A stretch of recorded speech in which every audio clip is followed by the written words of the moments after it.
Good morning to everyone. I am pleased to present for the first time my doctoral research project entitled Rituals and Knowledge Transmission Involving Manuscripts in Tantric Shaiva Shakta Traditions. Generally speaking, special attitude towards religious written texts is common in many religious traditions which developed a culture of writing. The scripture in this or that particular tradition was considered to be a sacred object, and many activities around the scriptures were ritualized. The present research deals with the transmission of the traditional religious knowledge. The process of transmission of religious teachings was and is considered to be essentially oral, mukhamnaya. The teaching was departed from the teacher's mouth, or in other words, from ear to ear. At the same time, the same traditions developed a culture of writing scriptures. Within the dichotomy between oral and written, I am going to look at the culture of writing. And I am going to deal with the three big topics pertaining to the culture of writing. These are different rituals around manuscripts, including the rituals of production, preservation, and transmission, the worshipping of the scripture, and so forth. Then, closely related to this, I'm going to look at iconographic representations of the book. This includes study of deities which hold the book as their attribute, deities which embody a scripture, deities which embody written speech, including alphabetic deities. And finally, I am going to devote a big section to a problem of hiding information when the knowledge is transmitted in the written form. The theme of secrecy is closely related to the dichotomy of orality vs literacy. The oral transmission of knowledge was to be controlled by a transmitter, that is, a teacher. But once the scripture was put into writing, there was a danger of losing personal control over transmission, because the scripture became a physical object which could be stolen, for example. Guarding the process of transmission of the teaching from a non-initiate led to different techniques which allowed concealing knowledge and revealing it again to an initiate. It is particularly true in case of writing mantras, because sacred formulas or mantras were considered to be the core of transcendental truth. Most sacred representation of the deity and the power of the tradition. Therefore, the sacred formulas had to be hidden from the eyes of non-initiate with special precaution. Now I turn to the scope of literature. In the Indian subcontinent, we find rich manuscript traditions which can make a scholar overwhelmed by their amount and diversity. I have limited my research in space, time, and traditions under study. I have drawn space boundaries to Kashmir and Nepal, and time limitations are up to about 12th century of Common Era for primary textual sources and up to about 14th century of the commentarial literature. But my intention is to move back in time and trace earlier stages of writing culture within chosen traditions. The traditions. In order to understand where we are in the religious plate of India, I resort to the self-introduction of my main text entitled Jayadrathayamalam. The Jayadratha has a long, elaborate colophon which gives information about text's affiliations. Iti Bhairava Shrotasi Vidyapithe Shrashchede Jayadratthayamale Mahatantre Chaturvimshati Sahasre blah blah Shanke Sampatalaha. The colophon declares adherence to srotas, currents of teaching. That is Bhairava current, a current of fierce deities. This current is opposed to the Siddhantika current, therefore it also called non-Siddhantika current. This is a later division, which is just twofold, and it is based on the dichotomy between Siddhantika and non-Siddhantika tantras. Pitha, a seat or a throne of Vidya, a seat of knowledge, or a seat of female mantras. I will come to this division in more details in a second. Then it declares adherence to a larger tradition, Shirashcheda. Then it gives title, Jayadratha, the one who has a very victorious chariot. The text is named after the ambiguous warrior of Shiva devotee in the Mahabharata. Jayadratha is one of the speakers in the text.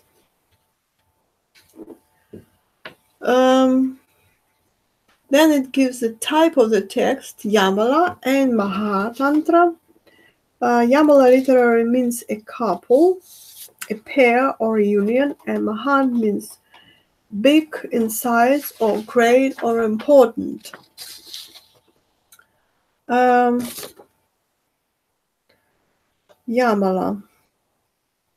Yamala deserves special discussion. There are several ways one can understand Yamala. Literally, it means a couple or a coupled godhead. That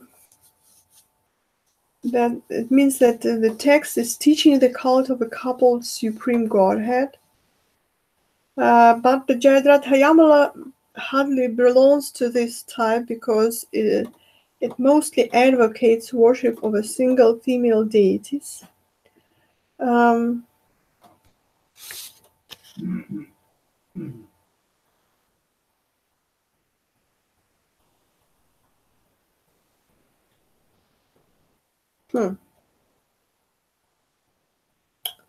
number of sources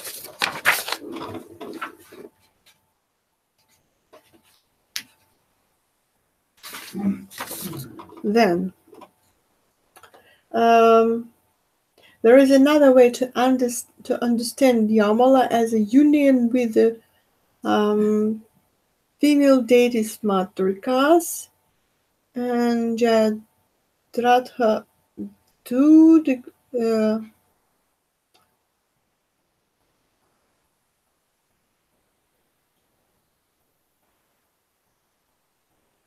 a number of sources describe or identify the Yamalas as Matri Tantras.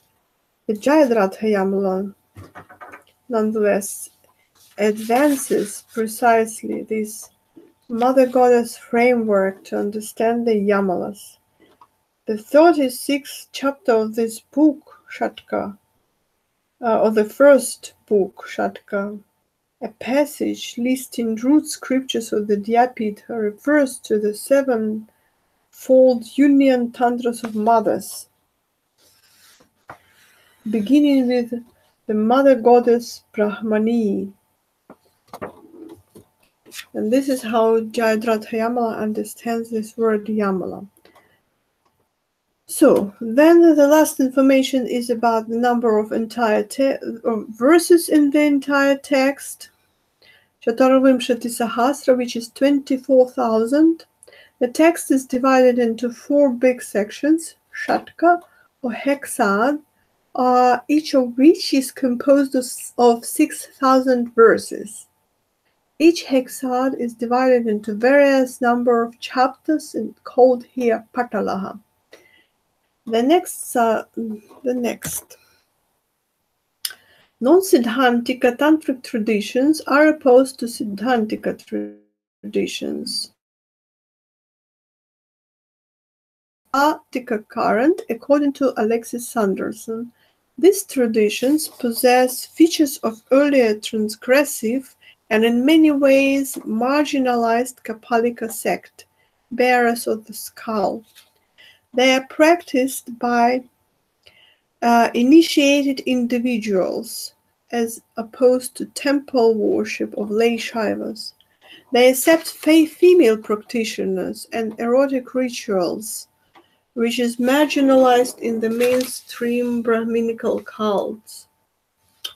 They are focused on our propitiation of fierce deities rather than serene deities.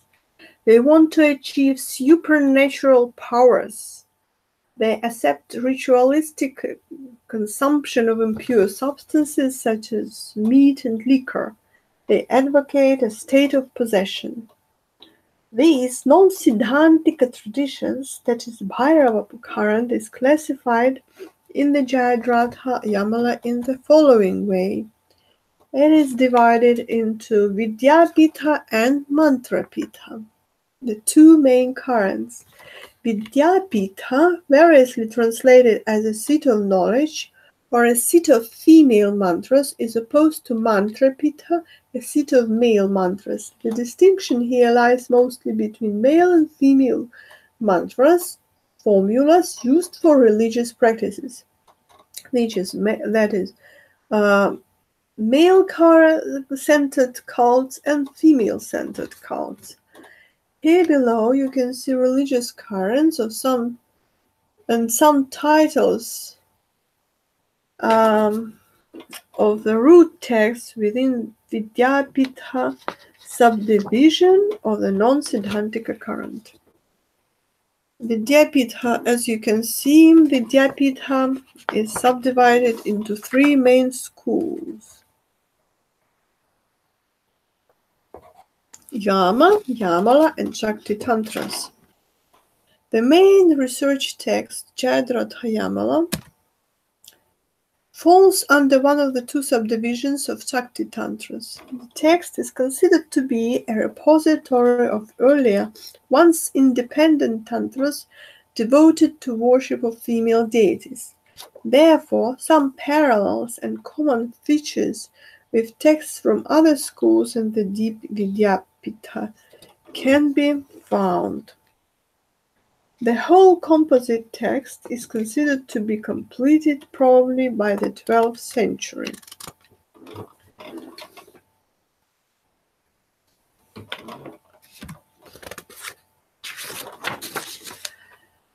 And I will also look at the other subdivisions of the Vidyapitha text. Here is another kind of division of religious school according to another text, Chinchini Mata. This classification is based on Cardale point, and it has some correspondences to geographical spread of the text origins. Here we deal with the schools under one common name, Kaula, which literally means a family or a group. The text Jayadratha falls under northern tradition.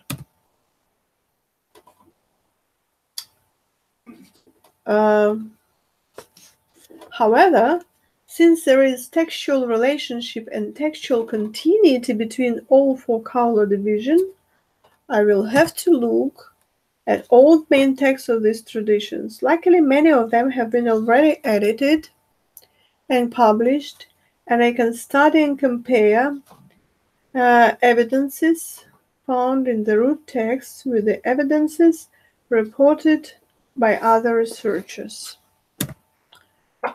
Why these traditions have been chosen?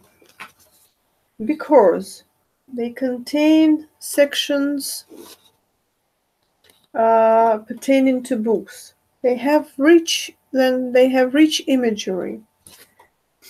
One of the reasons is that they are characterized as the most esoteric traditions, advocating and practicing secrecy in their knowledge transmission. They are traditions of initiates only, and therefore only initiates have the right to access the highest teaching. Therefore, it is fascinating to look at how these traditions coped with the demand of secrecy of transmission while exercising writing their scriptures. Then the text shows relationship and textual continuity to earlier text. And finally, the Jayadatta Hayamala have been insufficiently studied and never edited. To the last but one point, the Jayadatta Hayamala is the text, which encloses features and materials of its predecessors. According to Alexis Sanderson, there is a textual continuity between all major non-Siddhantika texts. Therefore, I hope to trace back the stages of development of imagery and rituals pertaining to books. So, Nishvasa, it starts with Nishvasa Tattva Sanhita, one of the earliest pre-Siddhantika Shaiva texts. That goes to Svachanda Bhairava Tantra, the root text of Mantrapitha. Then Svachanda Bhairava Tantra served as a source for Tantra Svadbhava Tantra, which is considered to be one of the root texts of Vidyapitha. Kubjikamata Tantra has borrowed a considerable amount of material from Tantra Svadbhava Tantra, and Jayadatta Hayamala based herself on Kubjikamata Tantra.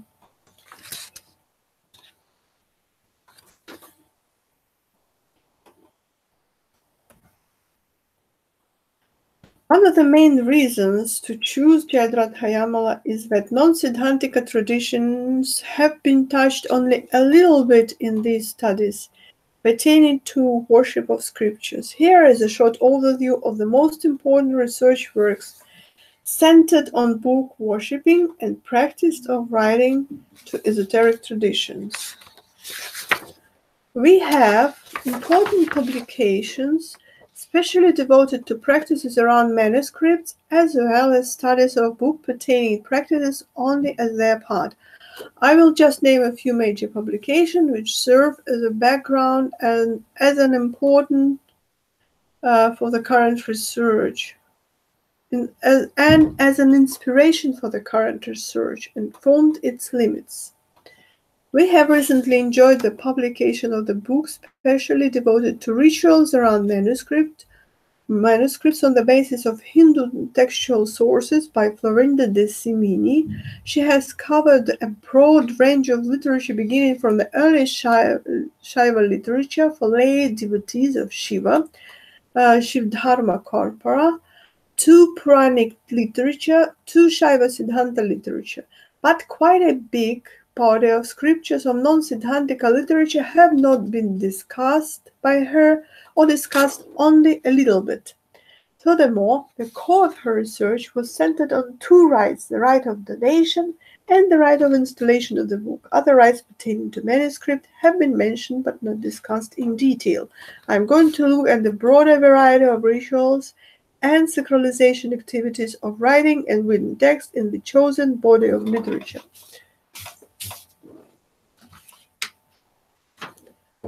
The next very important work, which deals with Bhairava current traditions, focuses on deities pertaining to writing and written scriptures, is the article by Alexis Sanderson. Actually, many articles by Alexis Sanderson.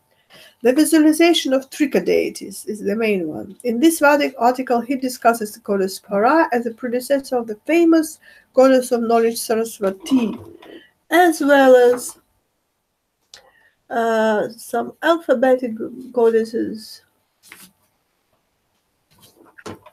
and goddesses pertaining the holding books.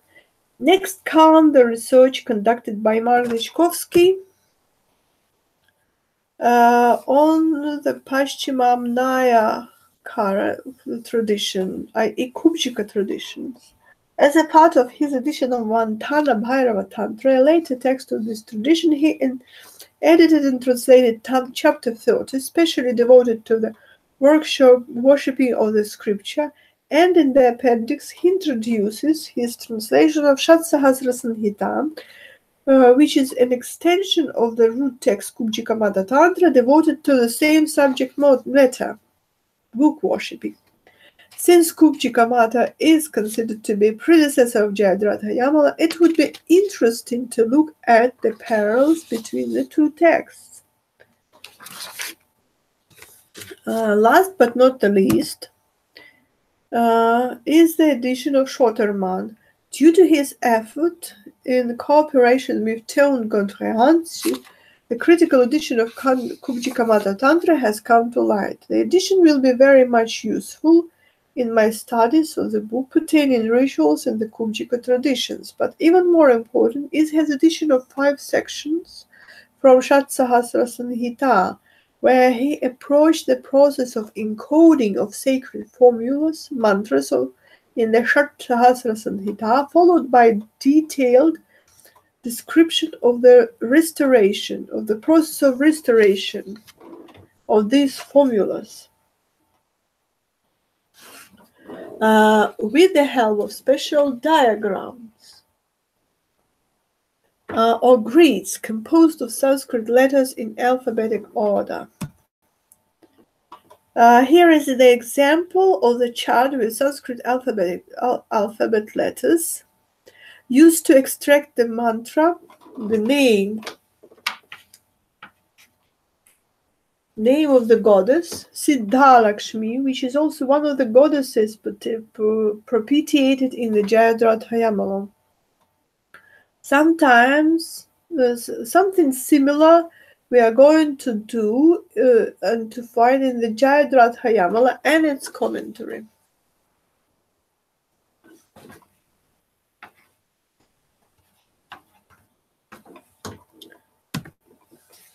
Primary sources, the Jayadratha Yamala manuscripts. The manuscripts of the text are mostly preserved in the National Archives of Kathmandu in Nepal, microfilmed under Nepal German Manuscript Preservation Project and catalogued under Nepalese German Manuscript Cataloging Project. There are about 33 manuscripts containing one of the 4 shatkas completely, and 9 manuscripts containing only a small parts of the text. For now, I have access to the copies of 10 manuscripts, 3 of which are of relatively early age. Here they are. The manuscripts available to me are all electronic copies of microfilms in black and white. I will show you the examples of the earliest manuscript I am going to use for the edition in the sections pertaining to books. This is an example of a paper manuscript in Devanagari script, Shatka 2. Vidya Vidveshwari Chakra Vidhi Patalaha. The chapter devoted to the circle of the goddess Vidya Vidveshwari. Here is the same section, the same part of the manuscript, the same part in another manuscript written on palm leaf manuscript in Devanagari with some elements of Nevari script. This is an example of paper manuscript written in Nevari script, third shatka. And this is fourth shatka written on paper. This is a beginning, the colophon, and the beginning of the text of the section pertaining to worshipping of books.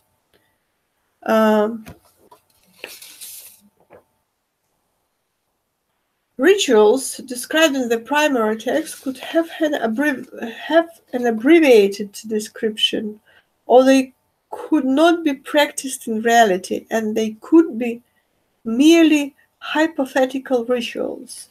Therefore, it would be useful to look at later, based on our primary text, ritual manuals used as guides for actual ritual practices. We are lucky to have some of such ritual manuals or padhatis from Kashmir written in Sharda script, used even till recent times. These are Bhuvanamalini Kalpa Vishmapada Vivriti by Kashmirian author Srivatsava. This is a commentary on a chapter on the fourth Shatka. On the chapter of the fourth Shatka in the Jayaradhayamala, it teaches the worship of one of the alphabetic goddesses called Bhuvanamalini, which is used as a short version of initiation ritual. This text was composed, according to Alexis Sanderson, after the end of the 10th century. Next comes Jayadratha Prastara Mantra Sangraha.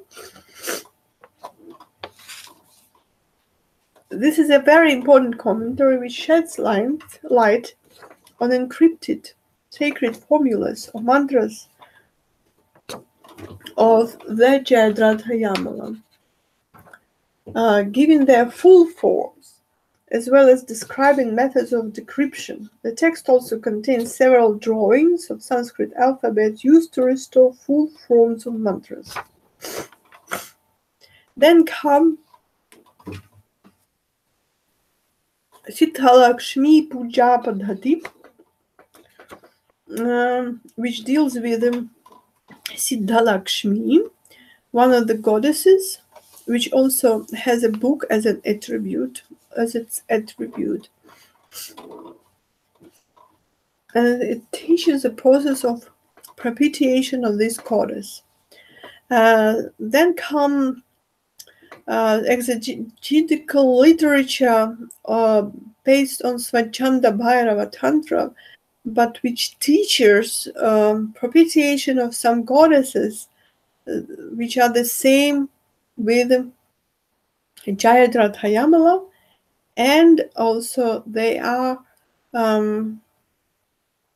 goddesses holding book as an attribute, such as Vagishvari, for example, such as Vagishvari goddess. The rituals about Vagishvari we come across in Agnikarya Padhati and Kala Diksha Padhati of Manoda Guru. So, approaching this literature,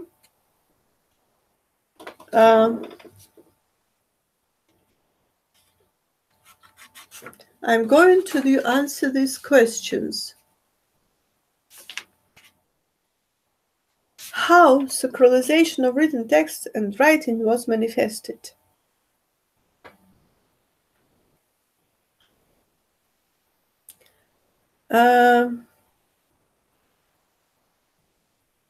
How sacralization of writing and written transmission manifested in case of Shaiva Shakta traditions?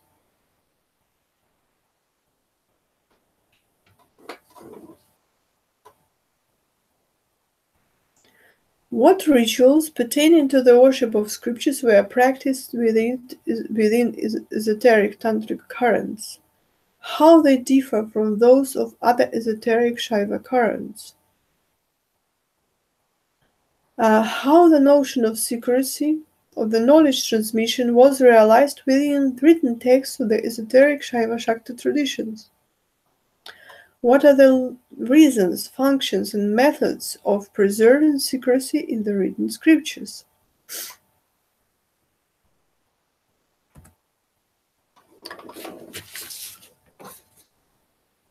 The methods I'm going to use are basically philological methods. This philological methods involves paleography and codicology. So,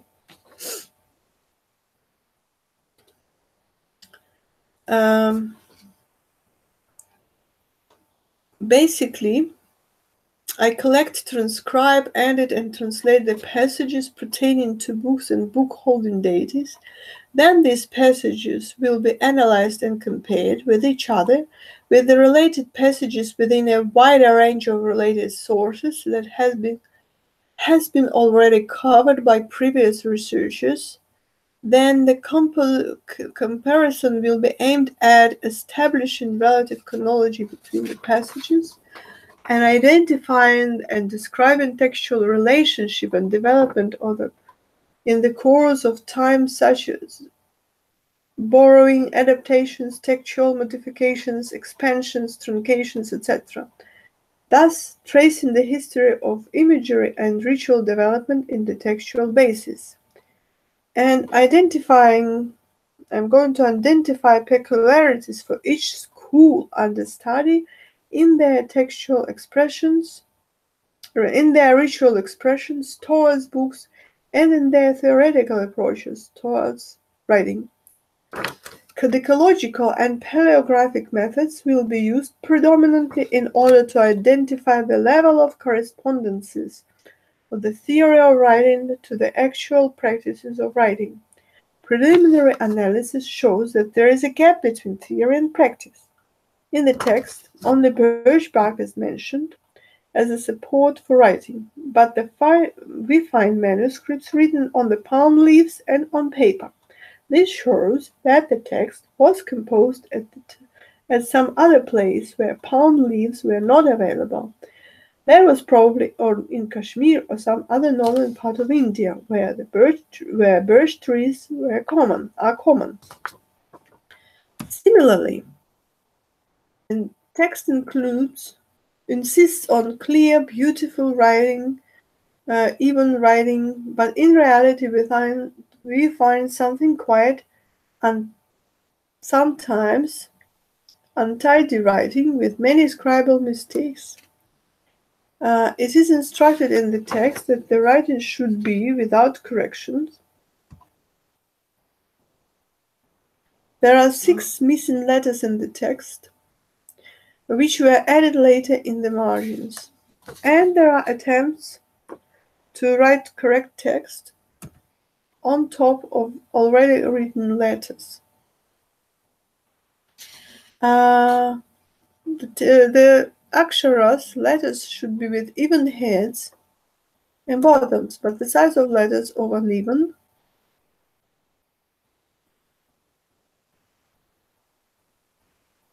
And the space between lines is different.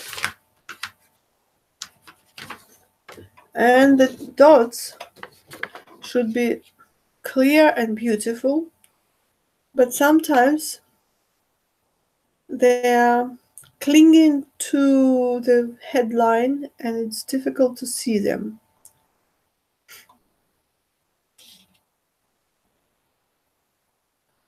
Codicological and paleographic methods also will be used as supplementary methods to establish provenance of the text and chronological relationship between manuscripts. To wrap around my presentation, I'm just going to show you a preliminary content of the whole thesis. As you can see, it will contain 3 big sections, and as I have mentioned in the beginning, secrecy of transmission and sacredness of transmission manifested twofold.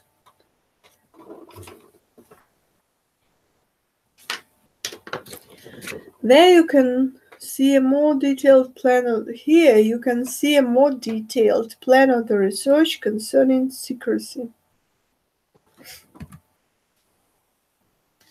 The other twofold block contains discussion of rituals centered on manuscripts and iconic representations of manuscripts and written form of language, including their appearance as God.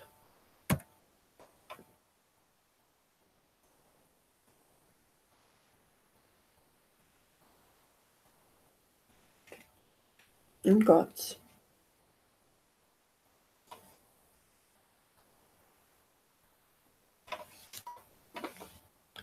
Thank you very much for your attention.